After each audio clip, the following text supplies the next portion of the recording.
हरे कृष्णा। हम श्रीमद् भगवद गीता के 7वें अध्याय भगवत ज्ञान इसके 16वें श्लोक को पढ़ रहे हैं। श्लोक की कुछ आवृत्ति करेंगे। जो भक्त गाना चाहते हैं वे हाथ खड़ा कर सकते हैं। ओके, माधुरी माता जी आपसे शुरू करेंगे। चतुर्विधा भजन्ते माम चतुर्विधा भजन्ते माम् जनाः सुकृतिनो अर्जुन जना सुकृतिर्नोऽर्जुन आर्तो जिज्ञासुरर्थार्थी आर्तो जिज्ञासुरर्थार्थी ज्ञानी च भरतर्षभ। ज्ञानी च भरतर्षभ। बहुत सुंदर माता जी। रेणुका माता जी आप गाएं। चतुर्विधा भजन्ते माम् चतुर्विधा भजन्ते माम् जनाः सुकृतिनो अर्जुन जनः सुकृतिनो अर्जुन आर्तो जिज्ञासुरर्थार्थी आर्तो जिज्ञासुरर्थार्थी ज्ञानी च भरतर्षभ। ज्ञानी च भरतर्षभ। बहुत सुंदर माता जी। मिष्ठी माता जी आप गाएं। चतुर्विधा भजन्ते माम् चतुर्विधा भजन्ते माम् जनाः सुकृतिनो अर्जुन जनाः सुकृतिनो अर्जुन आर्तो जिज्ञासुरर्थार्थी आर्तो जिज्ञासुरर्थार्थी ज्ञानी च भरतर्षभ। ज्ञानी च भरतर्षभ। बहुत सुंदर। अब हम आगे बढ़ेंगे।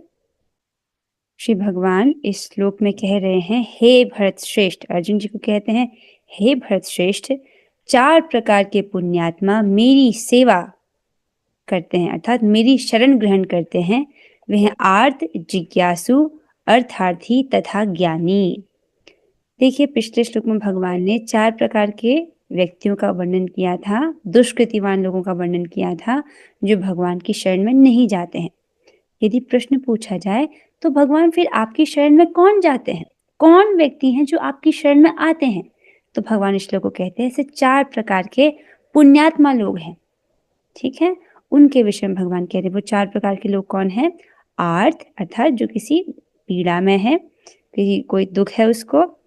जिज्ञासु जो भगवान के ज्ञान के विषय में जिज्ञासा करता है।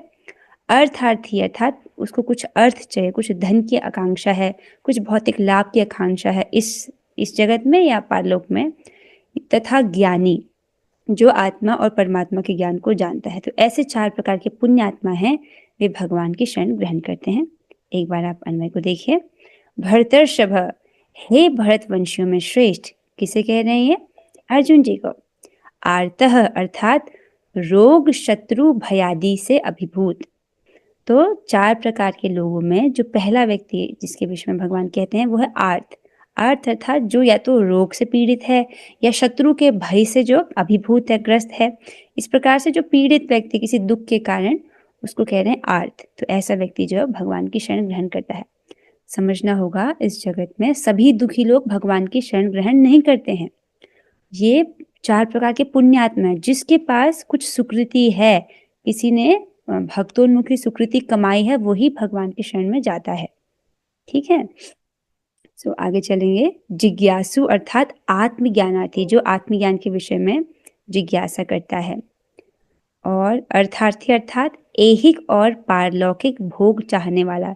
ऐहिक मीन्स इस जगत में, पारलौकिक राइट, ये देह को त्यागने के बाद उसको कोई भौतिक भोग की इच्छा है कि स्वर्ग में मुझे कुछ प्राप्त हो जाए या इस जगत में मुझे कोई भौतिक भोग प्राप्त हो जाए, उसे कहेंगे अर्थार्थी। कोई भौतिक लाभ की इच्छा से वो युक्त है, इसलिए भगवान की शरण में जा रहा है।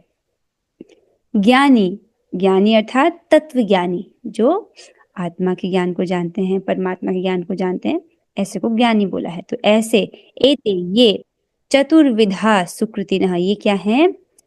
चतुर्विधा 4 प्रकार के सुकृतिनः अर्थात वैध जीवन में अवस्थित 4 प्रकार के सुकृतिशील। नाम समझिए, सुकृतिशील हर व्यक्ति जो दुखी है या हर व्यक्ति जो जिज्ञासु है या हर व्यक्ति जिसको कुछ भौतिक लाभ की इच्छा है, वो भगवान या ज्ञानी है, वो भगवान की शरण में नहीं जाता है। वही जाता है जो सुकृतिवान हो। सुकृतिवान समझिए 3 प्रकार की सुकृति होती है, अर्थात 3 प्रकार की सुकृति क्या होती है? कर्मोन्मुखी सुकृति, ज्ञानोन्मुखी सुकृति या भक्तोन्मुखी सुकृति। कर्मोन्मुखी सुकृति का माना बहुत आसान है, जिस जगत में जो शुभ कर्म करते हैं, राइट, दूसरों के लिए भलाई करते हैं, कुछ दान पुण्य करते हैं भौतिक लाभ की इच्छा से, तो वो क्या है? कर्मोन्मुखी सुकृति। उसने कुछ पुण्य कार्य किया है जिसके बदले में उसको एक पुण्य फल प्राप्त होगा, ये होगा कर्मोन्मुखी सुकृति है। ज्ञानोन्मुखी सुकृति जो ज्ञान प्राप्ति के मार्ग में कमाया जाता है, जैसे आपने वो महात्मा योगी के बारे में पढ़ा था, राइट, अनेक जन्म तक उसने अभ्यास किया तो फिर अगले जन्म में फिर उसको वही चेतना दोबारा उसको प्रदान की जाती है। अब आता है भक्तोन्मुखी सुकृति। अब ये वो व्यक्ति है जिसने जाने अनजाने में कोई भक्ति का कार्य कर दिया है, जैसे भक्तों की सेवा कर दी है, भगवान के भक्तों को प्रसाद पवा दिया है, या जो भगवान के भक्त हैं जैसे मंदिर के ब्रह्मचारी आदि, उनको भगवत गीता बांट दी, या भगवान को प्रणाम कर लिया, या भगवान को दीपक अर्पण कर लिया। इस प्रकार से जाने अनजाने, या उसने प्रसाद खा लिया, भक्तों ने उसको भगवान को प्रसाद दिया, उसने प्रसाद ग्रहण कर लिया, तो जाने अनजाने में इस प्रकार से जो उसने भक्तोन्मुखी सुकृति कमा ली है, राइट, उसके कारण जो है ये जो आगे जाके सुकृति फलीभूत होती है, और फिर ऐसा व्यक्ति जो है भगवान के शरण में आता है।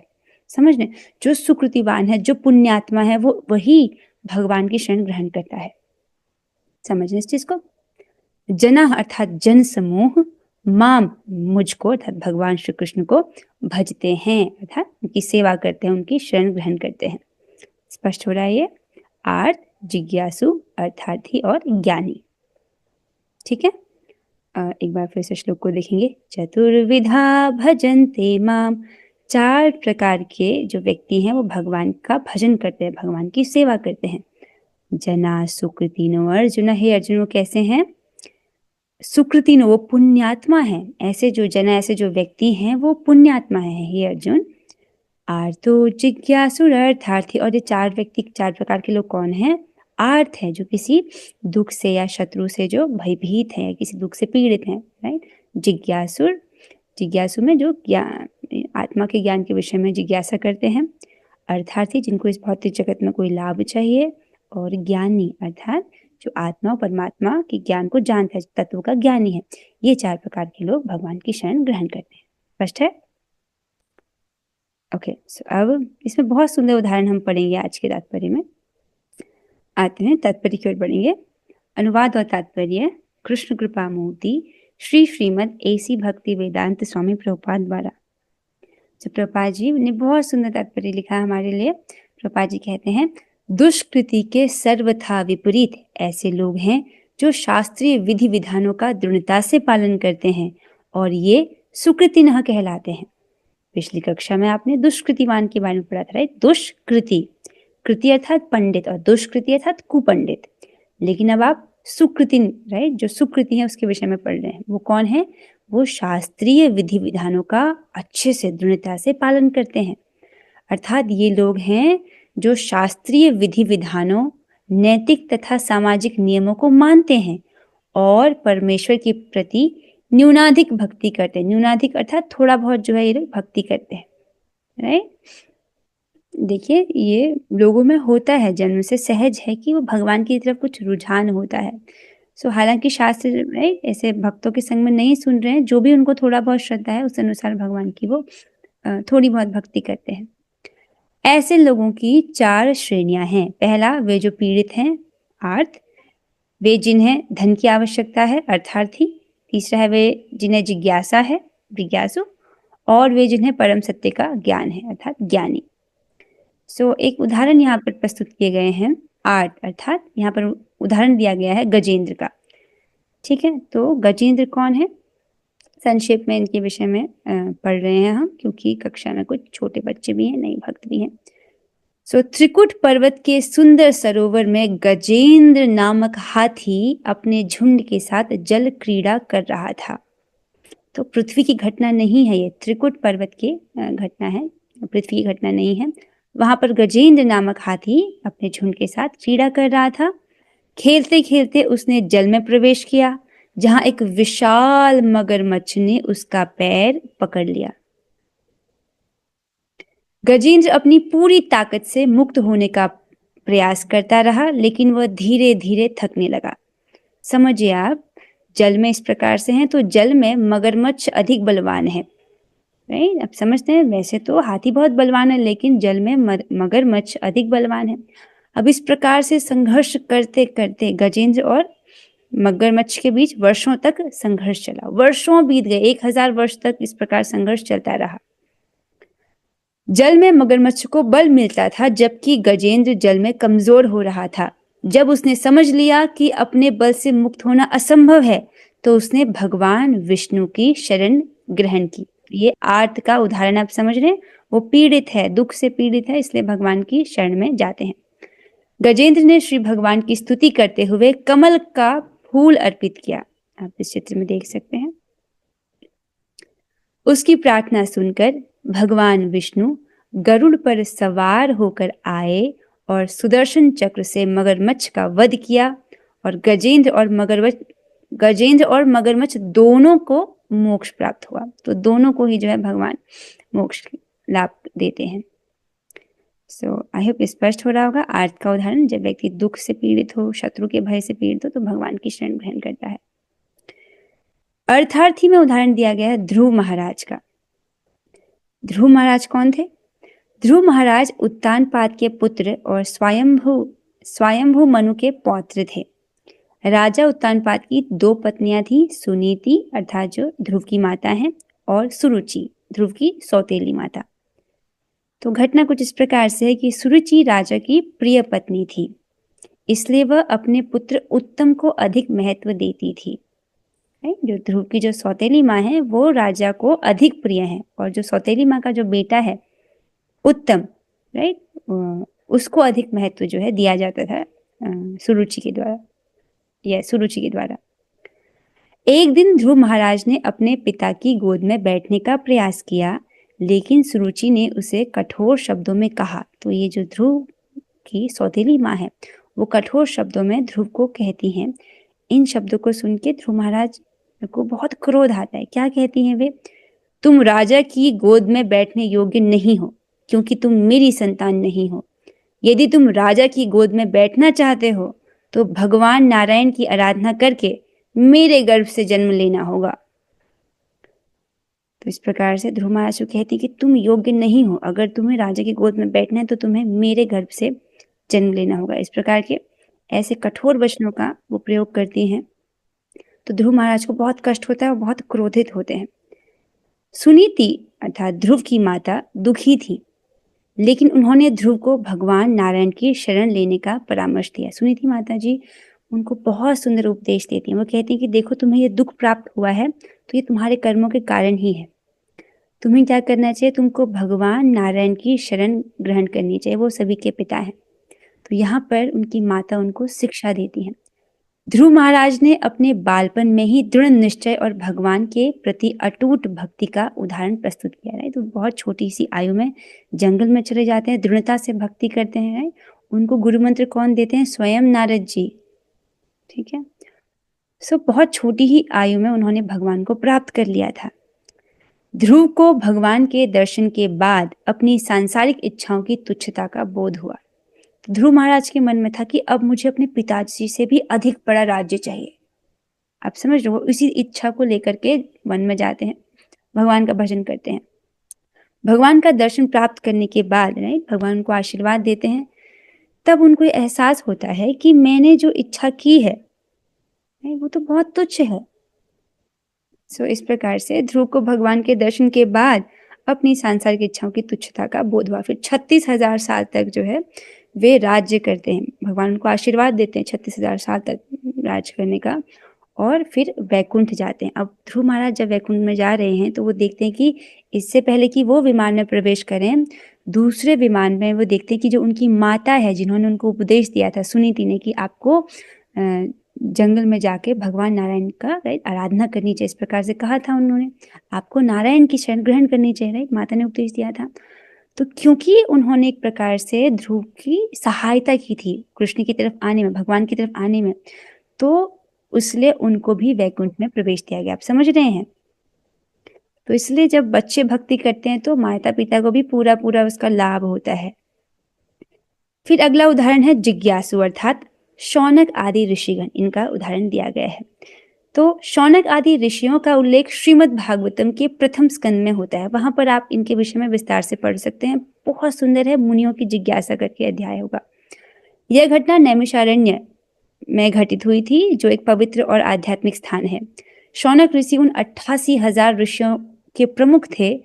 उनकी जिज्ञासा जीवन और ब्रह्मांड के गहन प्रश्नों से संबंधित थी। तो 88,000 ऋषि जो हैं वे इकट्ठा हुए थे नैमिषारण्य में और एक यज्ञ कर रहे थे, लेकिन उन्हें ये महसूस हुआ कि इस यज्ञ से हमको कुछ प्राप्त नहीं हो रहा। फिर वो क्या करते हैं, फिर वे शुकदेव गोस्वामी के शिष्य सूत गोस्वामी की शरण ग्रहण करते हैं और उनसे प्रश्न पूछते हैं किसके विषय में, राइट। गहन जिज्ञासा होती है ब्रह्मांड के गहन प्रश्नों से संबंधित, राइट। आध्यात्म के विषय में, धर्म के विषय में, जो आप पढ़ते हैं मुनियों की जिज्ञासा वाले अध्याय में श्रीमद् भागवतम में, राइट। और बहुत सुंदर सुंदर प्रश्न होते हैं, 6 प्रश्न पूछते हैं।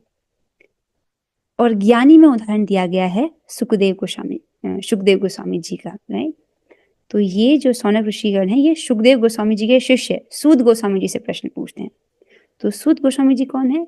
जब सुखदेव गोस्वामी जी महाराज परीक्षित को, जो कि अर्जुन जी के पौत्र हैं, अर्जुन जी के पोते, अर्जुन जी के पुत्र हैं अभिमन्यु, अभिमन्यु के पुत्र हैं परीक्षित महाराज। तो परीक्षित महाराज को जब कथा सुना रहे थे सुखदेव गोस्वामी जी महाराज, तो उसी सभा में सूत गोस्वामी जी भी बैठे हुए थे। तो यही सूत गोस्वामी जो हैं ये नैमिषारण्य के ऋषियों को, शौनक आदि ऋषियों को श्रीमद् भागवतम की कथा कहते हैं, जिसके विषय में हम भागवत में सुनते हैं। सुखदेव गोस्वामी महर्षि वेदव्यास के पुत्र थे और बाल्यकाल से ही आत्मज्ञानी और महायोगी थे। पैदा होने से पहले ही उनको सब ये ज्ञान जो है वो था। उन्हें भगवत गीता और वेदांत के शाश्वत सत्य का संपूर्ण ज्ञान था। उनका जन्म ही दिव्य गुणों से युक्त था और वे सांसारिक मोह माया से पूरी तरह मुक्त थे। श्रीमद् भागवतम में उल्लेख है कि वे जन्म लेते ही वन की ओर चले गए। ऐसा बच्चा जो पैदा होते ही सीधे वन की तरफ चले गया, क्योंकि वे सांसारिक बंधनों में नहीं बंधना चाहते थे। उनके हृदय में ब्रह्म ज्ञान अर्थात जो आध्यात्मिक ज्ञान है वो पहले से ही विद्यमान था। सुखदेव गोस्वामी को श्रीमद् भागवतम के श्रवण से ये अनुभव हुआ कि केवल ब्रह्म ज्ञान से आत्मा को पूर्ण संतोष नहीं मिलता। वो ब्रह्म ज्ञानी थे, लेकिन जब उन्होंने कृष्ण के गुणों के विषय में सुना, जब सुखदेव जी ने भगवान श्री कृष्ण की लीलाओं और उनके दिव्य गुणों को सुना, तो वे कृष्ण के प्रति आकर्षित हो गए। अहो बकीयम स्तन कालकूटम, इस प्रकार से श्लोक सुनते हैं ना कि अरे वो इतने दयालु भगवान हैं, उनसे दयालु और कौन होगा, जिन्होंने जो बकीयम अर्थात जो पूतना थी, जो अपने स्तनों पर कालकूट विष लगाकर आई थी, उनको मारने की इच्छा से आई थी, ऐसी पूतना को भी उन्होंने धात्री का पद दे दिया अपने लोक में। उनसे अधिक करुणामय, उनसे अधिक दयालु और कौन होगा। इस प्रकार से उनके गुणों का, उनके रूप का वर्णन वो सुनते हैं तो वो भगवान से आकर्षित हो जाते हैं। देख रहे, ज्ञानी भी भगवान के गुणों से, उनके रूप का वर्णन से आकर्षित हो जाता है। तो इस प्रकार से ये 4 प्रकार के लोग भगवान की शरण जो है वो ग्रहण करते हैं। मुझे लगता है कि ये समझ आ रहा होगा। आगे बढ़ेंगे अब हम। ये सारे लोग विभिन्न परिस्थितियों में परमेश्वर की भक्ति करते रहते हैं। शुद्ध भक्ति निष्काम होती है और उसमें किसी लाभ की आकांक्षा नहीं होती। ठीक है। भक्ति रसामृत सिंधु में शुद्ध भक्ति की परिभाषा इस प्रकार की गई है। प्रभा जी आपको शुद्ध भक्ति की परिभाषा बता रहे हैं, क्योंकि यहाँ पर जिन व्यक्तियों का वर्णन है वो क्या है, किसी भौतिक इच्छा से भगवान की शरण ग्रहण करते हैं। जैसे कि अर्थार्थी जो है उसको कुछ भौतिक लाभ चाहिए, राइट। या जो आर्थ है उसको कुछ पीड़ा है, कष्ट है, वो चाहता है कि मेरे इस कष्ट का निवारण हो, इसलिए भगवान की शरण ग्रहण करता है। लेकिन प्रभुपाद जी आपको बताते हैं कि शुद्ध भक्ति क्या होती है, पहले आप उसको समझिए। तो प्रभुपाद जी कोट कर रहे हैं भक्ति रसामृत सिंधु 1.1.11 से 1.1.11 से, जिसमें क्या कहा गया है, अन्याभिलाषिता शून्यम ज्ञान कर्माद्यनावृतम आनुकूल्येन कृष्णानुशीलनम भक्तिरुत्तमा। मनुष्य को चाहिए कि परमेश्वर कृष्ण की दिव्य प्रेमा भक्ति किसी सकाम कर्म अथवा मनोधर्म द्वारा भौतिक लाभ की इच्छा से रहित होकर करे। यह शुद्ध भक्ति कहलाती है। समझ रहे हैं? अन्याभिलाषिता शून्यम, जो अन्य अभिलाषा है उसमें शून्य। अन्य अभिलाषा मीन्स भगवान की भक्ति को छोड़ करके जो अन्य अभिलाषा है, राइट। चाहे वो इस जगत में कुछ भौतिक फल की इच्छा हो, मोक्ष की इच्छा हो, किसी भी प्रकार की मनोधर्म, राइट, मनोकल्पित इच्छा, उसकी इच्छा नहीं करना, अन्याभिलाषिता शून्यम, और ज्ञान कर्माद्यनावृतम, राइट, यहाँ तक कि मोक्ष प्राप्ति की जो इच्छा है वो भी नहीं होनी चाहिए, और राइट किसी प्रकार के सकाम भावना से वो कर्म भक्ति, राइट, सकाम भावना ना हो, कोई भौतिक लाभ की इच्छा ना हो, और अनुकूल्येन कृष्णानुशीलम भक्ति उत्तमा, और जो भक्ति के अनुकूल है, कृष्ण के अनुकूल है, ऐसा जो करता है, ऐसी भक्ति को उत्तमा कहा गया, अर्थात ये शुद्ध भक्ति कहलाती है। समझ रहे हैं? भगवान कृष्ण की दिव्य प्रेमा भक्ति करना, लेकिन कोई भी सकाम कर्म या मनोधर्म की, राइट, उसके द्वारा किसी भौतिक लाभ की इच्छा नहीं करना, इसको कहते हैं शुद्ध भक्ति। समझ आ रहा है? ठीक है, किसी भी प्रकार की भौतिक इच्छा से रहित, यहाँ तक कि मोक्ष की इच्छा को भी नहीं करना। तो ऐसे को केवल क्या इच्छा है कि हमको कृष्ण की भक्ति करनी है, कृष्ण की भक्ति करने के लिए, अर्थात हम साधना भक्ति कर रहे हैं कृष्ण की प्रेम भक्ति प्राप्त करने के लिए, इसको बोलेंगे शुद्ध भक्ति, और कोई भौतिक इच्छा नहीं। ठीक है, जब ये 4 प्रकार के लोग परमेश्वर के पास भक्ति के लिए आते हैं और शुद्ध भक्त की संगति से पूर्णतया शुद्ध हो जाते हैं, तो ये भी शुद्ध भक्त हो जाते हैं। तो प्रभुपाद जी समझा रहे हैं कि ये जो 4 प्रकार के लोग हैं ये शुद्ध भक्त नहीं है। ठीक है, क्योंकि इनकी कुछ इच्छा है, जैसे राइट, जैसे आपको पता है आर्थ है या जो अर्थार्थी है, तो इनकी कुछ ना कुछ जो है इच्छा है, इसलिए इनको बोल रहे हैं कि ये जो है शुद्ध, पूरी तरह से शुद्ध भक्ति नहीं करें, लेकिन अगर ये शुद्ध भक्तों की संगति इनको प्राप्त हो जाए तो फिर ये शुद्ध भक्त हो जाएंगे। जहां तक दुष्टों अर्थात दुष्कृतियों का प्रश्न है, उनके लिए भक्ति दुर्गम है, क्योंकि उनका जीवन स्वार्थपूर्ण, अनियमित तथा निरुद्देश्य होता है। तो सुकृतिवान जो हैं, राइट, भले उनकी कोई भौतिक इच्छा हो, वो भगवान की शरण ग्रहण कर रहे हैं, अगर उनको शुद्ध भक्त का संगति प्राप्त होती है, भक्तों की संगति प्राप्त होती है, तो वो शुद्ध हो जाते हैं, पूरी तरह से शुद्ध हो जाते हैं, अर्थात भगवान की प्रेम भक्ति करने लगते हैं। ठीक है, लेकिन जो दुष्कृति हैं, जिनका वर्णन पिछले श्लोक में किया गया, उनके लिए भक्ति बहुत ही दुर्गम है। क्यों? ऐसा क्यों है? क्योंकि उनका जीवन कैसा, स्वार्थपूर्ण, बस अपने इंद्रियों को सुख देने के विषय में सोचते हैं, राइट, अपने अर्थात अपना और अपने शरीर से संबंधित। अनियमित, जीवन में कोई नियम नहीं है, राइट, स्वेच्छाचारी है, जैसा मन जहाँ मन जाने को कह रहा है, मन जैसे चलाना चाहता है वैसे अपने जीवन को जी रहे हैं, और निरुद्देश्य, उनके जीवन का कोई लक्ष्य नहीं है, राइट। उन ऐसे लोगों के लिए भक्ति जो है दुर्गम है। किंतु इनमें से भी कुछ लोग शुद्ध भक्त के संपर्क में आने पर शुद्ध बन जाते हैं। ठीक है, तो दुष्कृति में भी क्या है, अगर इनमें से कुछ जो है, अगर उनको शुद्ध भक्तों का संगत मिल जाती है, ऐसे भक्तों के संग में कथा श्रवण का अवसर मिलता है, तो वो भी शुद्ध भक्त बन जाते हैं। देखिए, भक्त का संगत मतलब भक्तों के संग में आकर के श्रवण कीर्तन का अवसर मिलना। ठीक है, या जैसे आप उसके देखिए मृगारी के केस में, देखिए मृगारी एक ऐसा घोर व्यक्ति था, क्या करता था वो, एकदम उसका चित्त घोर तमोगुणी, वो जानवरों को आधा मारता था, उनको तड़पते हुए देखता था, उसको बड़ा सुख मिलता था। ऐसा तो कोई नहीं है ना, ऐसा तो कोई नहीं होता कि दूसरे को कष्ट देकर सुख मिल रहा हो।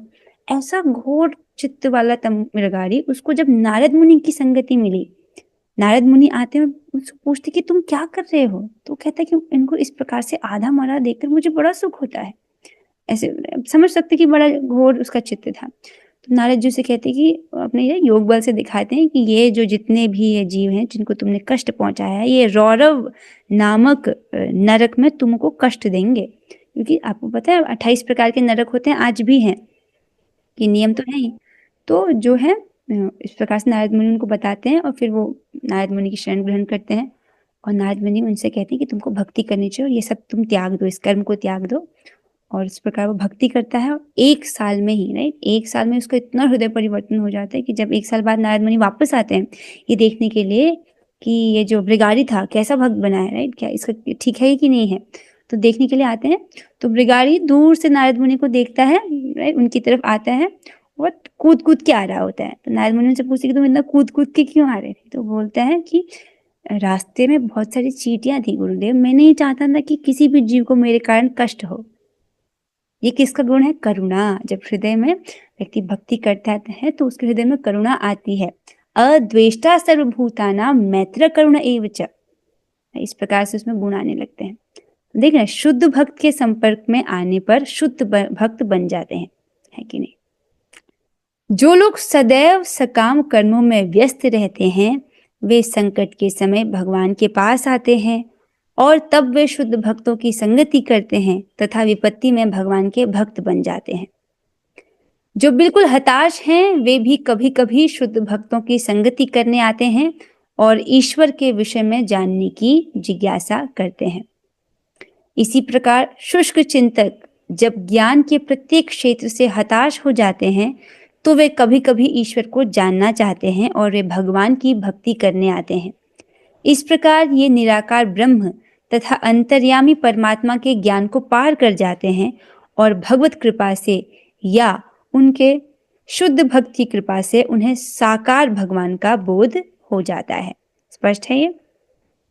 कुल मिलाकर जब आर्त, जिज्ञासु, ज्ञानी तथा धन की इच्छा रखने वाले समस्त भौतिक इच्छाओं से मुक्त हो जाते हैं और जब वे यह भली भांति समझते हैं कि भौतिक आसक्ति से आध्यात्मिक उन्नति का कोई सरोकार नहीं है तो वे शुद्ध भक्त बन जाते हैं। समझ रहे हैं?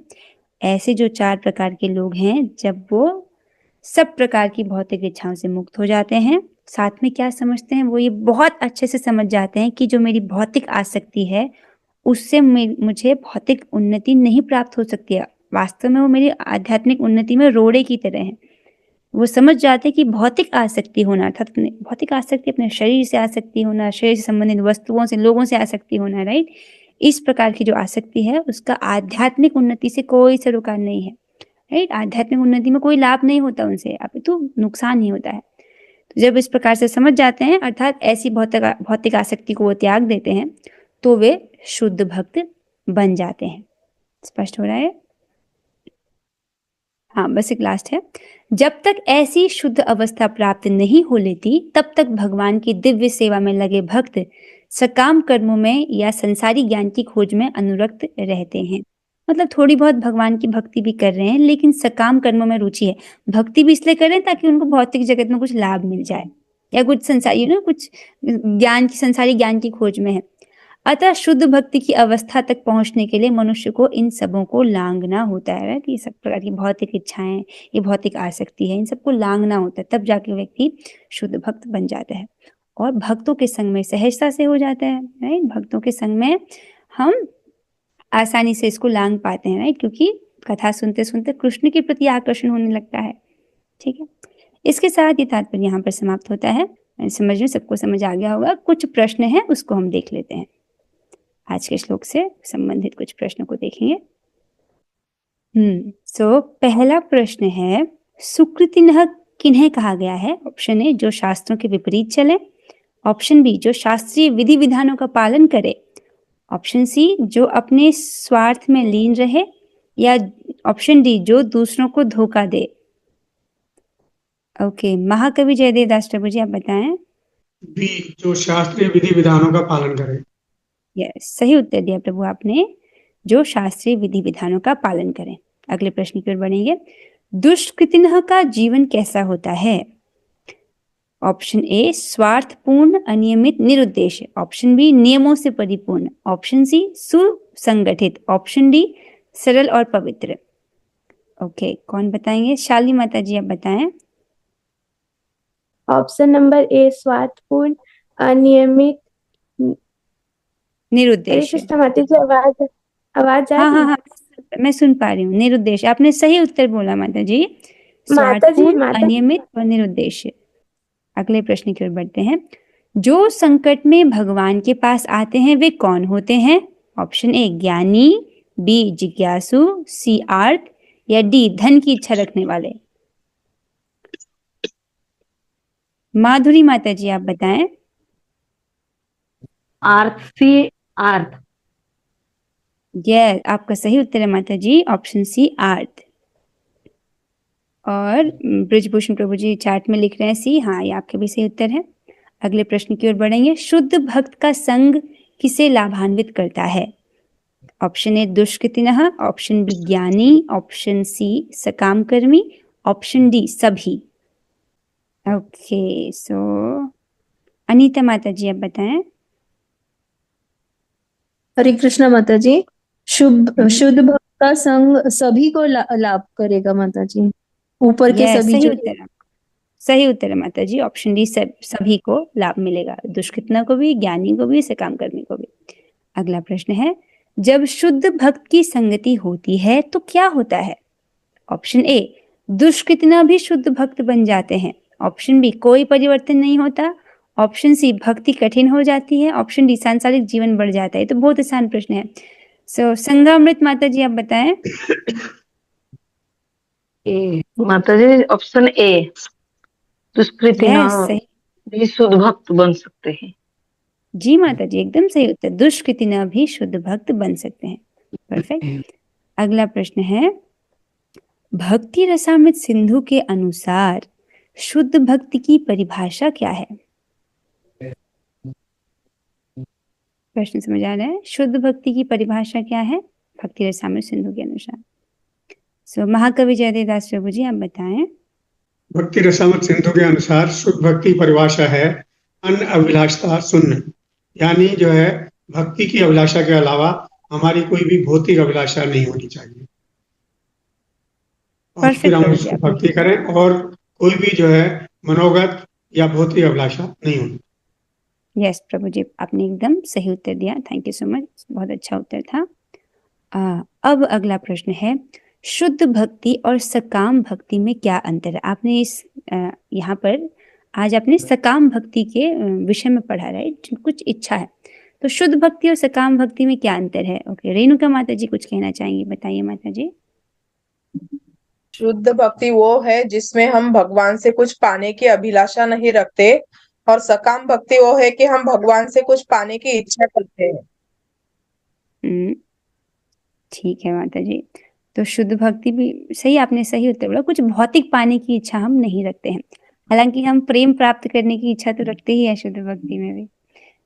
बहुत सुंदर आपने दिया उत्तर। और इसके विषय में एक बहुत सुंदर सा चार्ट रखा गया है ताकि जो है सभी भक्त इसको थोड़ा सा डीपली, जो गहराई में इसको समझ सकें। तो शुद्ध भक्ति क्या है कि ये क्या है? निष्काम भक्ति, जिसमें किसी भी भौतिक लाभ या आकांक्षा की इच्छा नहीं होती, तो स्पष्ट है, माता जी ने कवर कर दिया था। भक्ति और सकाम भक्ति में क्या है? जिसमें भौतिक लाभ, सुख या अन्य इच्छाएं जुड़ी होती हैं। ठीक है, शुद्ध भक्ति का लक्ष्य होता है कि भगवान प्रसन्न हो जाए और हमको दिव्य प्रेम प्राप्त हो जाए। और सकाम भक्ति क्या होती है?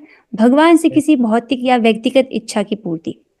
ठीक है, हालांकि दोनों तरीके से हम भगवान की शरण ग्रहण कर सकते हैं, लेकिन कहा जाता है कि आपको कोई भौतिक इच्छा नहीं करनी चाहिए।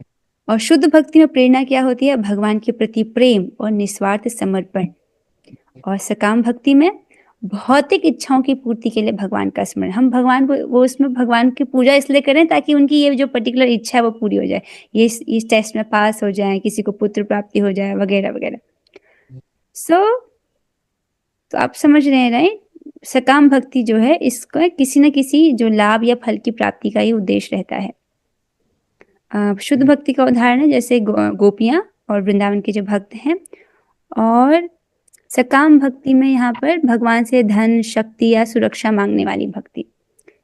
जैसे यहाँ पर ध्रुव महाराज का उदाहरण दिया गया था, उनको अपने पिता से भी श्रेष्ठ राज्य चाहिए था, इसलिए भगवान का भजन कर रहे थे।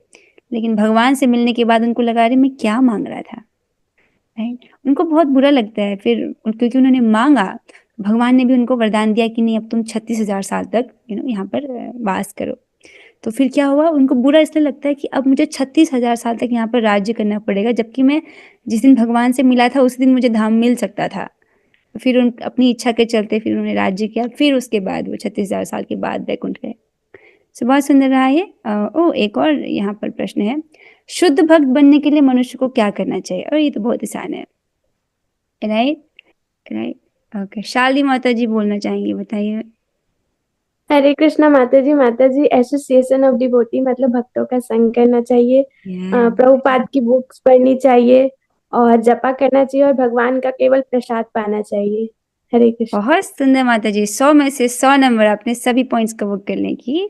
भक्तों का संगत करना चाहिए, प्रसाद पाना चाहिए, प्रभुपाद जी के तात्पर्य आपने बहुत सही बोला। बहुत पढ़ लेते हैं कि शुद्ध भक्त बनने के लिए मनुष्य को भौतिक इच्छाओं और सकाम कर्मों से मुक्त होना चाहिए, उसे शुद्ध भक्तों की संगति करनी चाहिए। दिस इज वेरी इंपॉर्टेंट कि हमको भक्तों की संगति करनी चाहिए। उनकी संगत में कथा श्रवण करते हैं, बाकी सब कुछ जो है वो अपने आप छूटता रहता है। और परमेश्वर अर्थात भगवान की दिव्य प्रेमा भक्ति में लगना चाहिए। सो गुड, आपने सही पॉइंट्स बोले। अर्थात ABCD, right? Association, B for book, C for जप और D फॉर डाइट, प्रसाद ही खाना चाहिए। इसके साथ आई थिंक ये प्रश्न यहाँ पर समाप्त होते हैं। आप में से किसी कुछ प्रश्न है तो पूछ सकते हैं अभी। हाँ, किसी भक्त का कोई प्रश्न नहीं है, ठीक है। फिर अब हम आज हो रही चर्चा को यहीं पर विराम देंगे। आइए अब हम 3 बार हरे कृष्ण महामंत्र करेंगे। आप अपने माइक ऑन कीजिएगा। हरे कृष्णा हरे कृष्णा कृष्ण कृष्ण हरे राम राम राम हरे हरे। हरे कृष्णा कृष्ण कृष्ण हरे हरे, हरे राम राम राम हरे हरे। हरे कृष्णा कृष्ण हरे हरे, राम राम हरे हरे। श्रीमद् भगवद गीता की जय, प्रभुपाद की जय। और श्री गुरु गौरंगा। हरे कृष्णा।